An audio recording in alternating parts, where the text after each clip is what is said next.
Demain soir, donc au Parc des Princes, France-Ukraine, une victoire de l'équipe de France sera qualifiée pour le Mondial 2026. Alors, notre cellule bleue a bien travaillé encore aujourd'hui, comme d'hab. Info compo probable. Voici l'équipe que devrait aligner Deschamps demain au Parc. Mike Maignan dans le but. Koundé, Saliba, Upamecano, Digne, la défense. Kanté et Koné, associés. Olysée à droite. Barcola à gauche, même s'il faut surveiller son état physique, il est un peu fatigué en ce moment, il a fait quelques exercices à part avec un kiné hier en fin de séance. Cherki en 10 et Kylian Mbappé en pointe, bien sûr. Justement, on parle de ce duo que beaucoup rêvent de voir depuis quelques temps déjà aligné en équipe de France. Est-ce que Cherki Mbappé, ça vous fait rêver? Croyez-vous surtout en leur complicité technique? Cherki bénéficie des absences de Dembélé, Coman, Doué notamment. Il a clairement un coup à jouer pour exposer à Didier Deschamps sa forme actuelle. Il s'en rapproche après un mois d'absence, complicité avec Erling Haaland à City. Peut-il l'être autant avec Mbappé, joueur très différent du Norvégien, évidemment. 32-16 pour en débattre. D'abord, écoutez ce que dit Mbappé de Ryan Cherki. C'était aujourd'hui en conférence de presse. Un talent spécial. Pour moi, il a un don qu'il est en train d'exploiter, qu'il est en train de se mettre en marche pour exploiter au max ce don qu'il a, ce talent qui est inné et qui est très spectaculaire. C'est un garçon qui s'est très bien intégré dans le groupe, qui s'est très bien intégré à Manchester City, ce qui n'est pas facile. On voit qu'il a déjà créé une connexion spéciale avec ses coéquipiers, une connexion spéciale avec son numéro 9. Donc c'est quelque chose qui est extraordinaire pour lui. J'espère qu'il va continuer comme ça. Et en France, avec l'équipe de France, il a bien commencé quand il est arrivé avec nous en juin. Après, malheureusement pour lui, il a été blessé. Je pense que là, il a une occasion de pouvoir revenir. Je pense que c'est bien pour lui et j'espère qu'il va être aussi bon qu'il est à Manchester City parce que pour nous, ce sera top. Bien sûr, c'est un bon petit gars. Un talent spécial. C'est un garçon spécial aussi. Un garçon spécial, talent spécial. C'est le capitaine, comment tu veux qu'il parle? Moi, j'aime il est beaucoup. un peu au-dessus de la mêlée, c'est normal, Kylian. C'est bien intégré. C'est ces petits poulains là, qui rejoignent. J'aime beaucoup, moi. Un talent spécial. Un talent spécial. Bon, alors, allons-y là-dessus, les amis. Allons-y là-dessus. Kevin, est-ce que toi, tu salives d'avance de voir ce duo? Est-ce que tu y crois en termes de complicité technique? Écoute, j'ai envie de te dire, avec Zidane, pourquoi pas? Mais je ne pense pas du tout que Didier Deschamps fera jouer Ryan Cherki dans une équipe type à la Coupe du Monde, en tout cas. Je ne le vois pas. Pour moi, il fait pas assez d'efforts sans le ballon pour pouvoir rentrer dans un 11 type de Didier Deschamps, même en joueur offensif. Mais pourquoi ce poncif avec Zidane et avec Deschamps? Parce que je pense que Zidane pourra faire une autre équipe avec une autre animation. Après, Zidane, c'est pas le Brésil 70 non plus. Oui, mais quand même. Il y a des numéros 10 qu'il n'a pas utilisés, les James Rodriguez. Je pense pas du tout qu'il est Deschamps compatible. Okay. Surtout pas avec un Olysée dans l'équipe déjà, qui n'est pas le gars qui fait d'énormes efforts défensifs. Barcola, bon, ça c'est un peu différent. Mbappé, on sait qu'il défend pas, à part peut-être sur 10-15 minutes de temps en temps, s'il voit vraiment qu'il y a le feu, et encore. Mais sinon, pour moi, ça fera trop de joueurs dans l'équipe de Didier Deschamps. Donc pourquoi pas le voir là aujourd'hui, puisque moi j'avais dit que pour lui c'était forcément, c'est pas non plus être une lumière de dire ça, mais c'est la chance de sa vie d'aller jouer avec Guardiola. C'est maintenant ou jamais, ça passe ou ça casse. À Lyon, tu as montré que tu avais du talent, mais tu as mis des années à percer, mais c'est normal, il est arrivé bien trop jeune. On a dû le juger aussi bien trop jeune. Maintenant, il est avec le meilleur entraîneur du monde, peut-être même de l'histoire. C'est à lui de prendre le bon virage. Par contre, avec Didier Deschamps, je le vois pas du tout. Je le vois pas du tout être titulaire. Après rentrer dans une rotation. C'est pas Samaritano non plus qui va à City, quoi.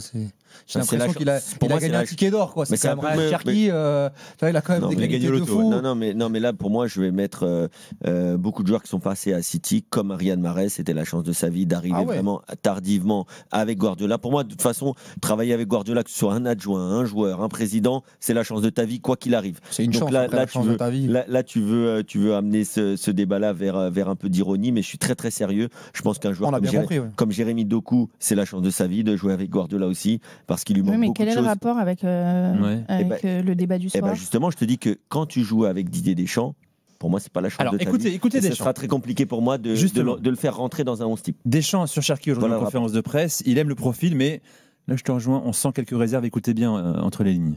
Ryan a cette capacité technique de pouvoir faire des différences, soit par la passe, soit lui aussi par des buts. La liberté, comme tous les joueurs offensifs, il a. Après, tout dépend dans quelle zone il est.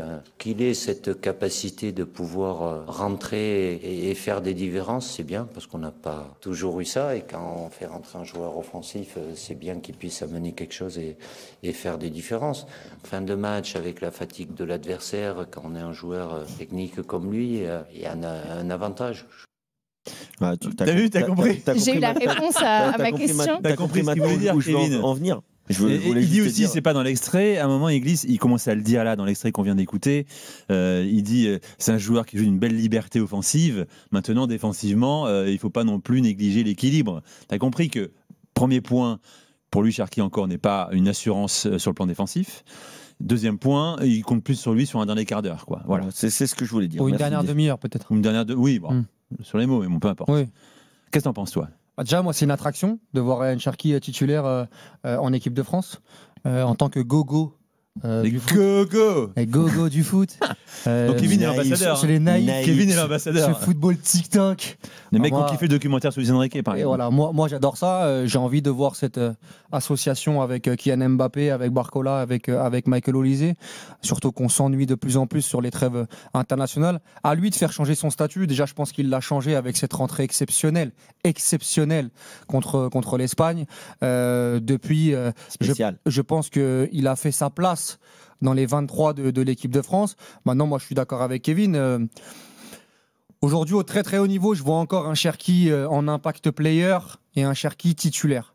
Et moi, je pense que face à des équipes fatiguées, avec des systèmes de jeu un peu plus distants en fin de match, sa qualité de passe, sa vision, les appels de ses partenaires peuvent faire changer le cours d'une rencontre, de n'importe quelle rencontre. Par contre, quand il démarre, il va falloir qu'il montre qu'il ait les capacités pour impacter d'entrée, que ce soit en équipe de France ou à City. Il l'a fait contre Bournemouth notamment, il l'a moins fait contre Liverpool, et ça va être pour moi sa marge de progression. Il l'a dans les crampons, mais pour que ce soit compatible dans des très très gros matchs, et pour dissiper les doutes, notamment sans le ballon, surtout avec une équipe à 4 offensifs, il va falloir qu'il règle ça. Soit qu'il soit très très fort avec le ballon et qu'il impacte et qu'il fasse des choses extraordinaires. Et qu'on lui passe des retours défensifs. Pour qu'on lui passe des retours défensifs en disant ouais, mais regarde ce qu'il t'apporte avec le ballon. Soit qu'il y ait un vrai juste milieu avec ce qu'il peut apporter sans le ballon. J'ai envie d'y croire, mais pour l'instant, c'est à lui. De toute façon, c'est un rassemblement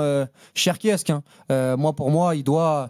Je ne vais pas dire casser la baraque, mais il doit montrer que c'est une vraie plus-value. Surtout qu'en plus, au poste de numéro 10, il est en concurrence, entre guillemets, avec Michael Olise. Ouais. Et moi, je l'ai déjà dit, mais Michael Olise au poste de numéro 10, j'y crois pas une seconde en équipe de France. Je le vois beaucoup plus en milieu offensif droit, comme au Bayern. À lui de jouer. Les cartes, il a les cartes en main et on va suivre ça avec attention. On parle, ton avis Jennifer avant d'accueillir Kevin, toi est-ce que Cherki Mbappé qui n'est pas Haaland, je dis pas qu'il est en dessous ou au-dessus, je dis que c'est pas les mêmes caractéristiques, quoi. Tu penses que ça peut bosser ensemble? Bah non, c'est pas les mêmes caractéristiques, mais c'est quand même deux joueurs qui parlent le même football, qui sont tous les deux fins techniquement, qui vont se comprendre sur le terrain. Maintenant, le problème, ça va être l'équilibre de l'équipe. Tu peux pas avoir que des joueurs, des joueurs frissons, des joueurs qui te font des actions qui font basculer un match, ok, mais ils peuvent aussi te le faire basculer dans l'autre sens s'il y a personne qui fait les courses défensives. Donc ça va être là la clé. Et quand on entend le discours de Didier Deschamps, j'ai bien peur qu'il fasse cette analyse aussi. Mais pourquoi il le prend alors? Juste pour le dernier quart d'heure, les 20 dernières minutes, quoi, mais il le prend parce que c'est un joueur qui a montré contre l'Espagne et contre l'Allemagne des qualités, et qu'avec City, il est sur une bonne dynamique. Je ne vois pas pourquoi il le prend. Je ne comprends pas ta question. Non, je veux dire, il le prend. Non, mais il y a beaucoup de blessés aussi. Blessés ou pas blessés. Aujourd'hui, Cherki est dans les plans de Deschamps depuis la Ligue des Nations. La Coupe du Monde, je crois qu'il n'y a pas de doute. Enfin, s'il a son niveau à City, il sera. Mais tu le prends, si tu es mené ou si tu dois faire une différence d'un écart. C'est un changement de profil, et après, ça va être à lui de faire évoluer sa situation. Mais sur la comparaison de Kevin tout à l'heure, enfin, c'est pas la comparaison. Tu disais que c'était la chance d'une vie pour Cherki de jouer avec Guardiola. C'est aussi une chance de jouer avec Kylian Mbappé et Erling Haaland en sélection et en club. Moi, je l'ai toujours dit, la qualité première de Ryan Cherki, c'est d'être ambidextre, pied droit, pied gauche, et d'avoir une qualité de place qui est pour moi exceptionnelle. Je pense qu'il est dans les meilleurs joueurs au monde dans cet aspect. Et quand tu vois ce que tu disais, c'est pas les mêmes profils. Mbappé et Haaland, ils vont à 10 000. Ils aiment les espaces. C'est des buteurs. Ils ont aussi Mbappé décroche un peu plus peut-être qu'Haaland. Ouais, oui, peut-être. Si tu veux, mais sur un côté que l'axe. En tout cas, pour moi, il va pas non plus. Oui, mais ça reste des joueurs de profondeur. C'est pas Firmino et Erling Haaland. On parle de deux numéros 9 qui sont habités par le but, par la statistique, qui vont faire les appels, même si des fois on peut remettre en cause la qualité d'appel de Mbappé ou il va pas dans la surface quand il le faut. Mais moi, je pense que Cherki et Mbappé sont totalement compatibles.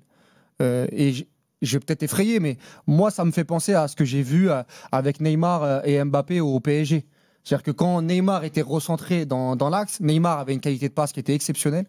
Et Mbappé, je parle sans Messi, hein, la période demi-finale de Ligue des Champions, quand les mecs ils se trouvaient les yeux fermés un peu contre le Bayern sur le match de la neige, à l'aller. Moi, je pense que Ryan Cherki, s'il a son meilleur niveau avec Kylian Mbappé, ils peuvent se rapprocher, bien évidemment, à échelle bien différente. Je suis pas là pour comparer Cherki à Neymar quand il était extraordinaire, mais je me dis qu'on peut avoir ce style d'association et ça peut faire grandir l'équipe de France.